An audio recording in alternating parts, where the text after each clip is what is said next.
baş temaşavanên êja. Em ê di vê bernamaya xwe da behsa peyva pîr bikin. Ev peyv jî ji Kurdî derbasî gelek zimanan bûye.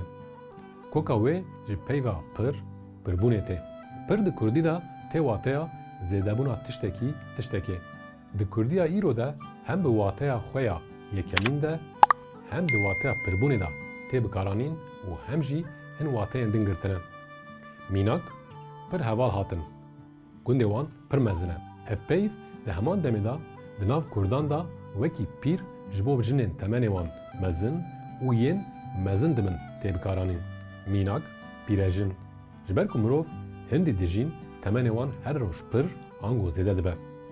Ji xwe jin di hemû çand û zimanan de bi boneya taybetiya xwe ya zayînê, sembola pirbûn û kolektîvîteyê ye. Bi vê boneyê navekî dinê jinan a di Kurdî de jî pîrek e. Îro jî li gelek deverên Kurdistanê li şûna peyva jin, peyva pîrek tê bikaranîn. Navê jinan ên di Kurdî de tev girdayê bandora jinan a jiyanî ya di nav civakê de ye. Di Kurdî da peyvên pîrek, afrêt, hurmet û jin ji bo jinan tê bikaranîn. Lêgel vê ji bo diya dayîka mirov jî tê bikaranîn. Dema tê gotin pîra min an jî dapîra min tê wateya diya dayîka min. Bi heman awayî ji bo bavê mirov jî bapîr tê gotin.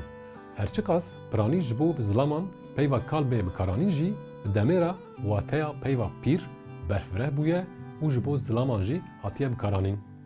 Mînak, pîremêr. Bi demê re wateya wê berfireh bûye û di wateya rûspî de wekî pêşeng tê bikaranîn. Di nav Kurdên Elewî de statûyekî civakî girtiye ser xwe. Di wateya kesê zanîn, tecrübe, rêzdarî û serwaxtiya wî zêdebûyî de tê bikaranîn.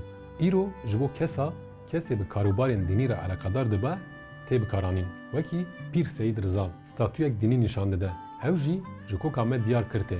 Ev peyv derbasî gelek zimanên din jî bûye.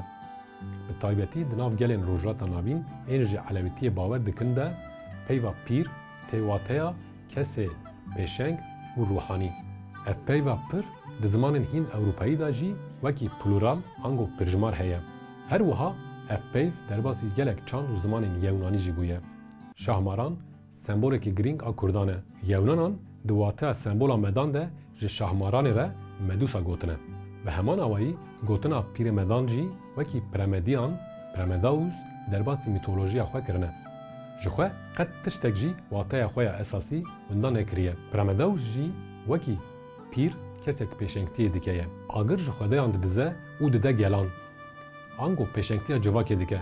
Îro jî Kurd û bi taybetî Kurdên Elewî peyva pîr jî ji bo kesên pêşeng bikartînin. Wekî Medusa peyva Premedaus jî mîna sembola medan bikaranîne. Her wiha di Kurdî de ji bo tiştên nirxwiha tê bikaranîn. Peyva pîroz koka xwe ji peyva pir digire.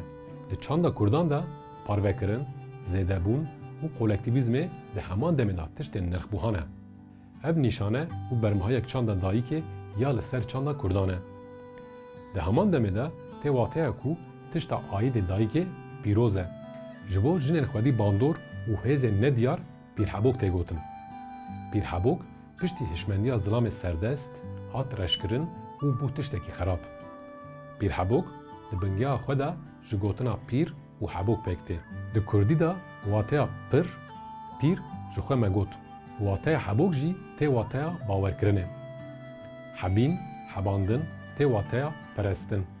Ango pîrhebok jî di wateya jina jê tê bawerkirin, jina tê hebandin.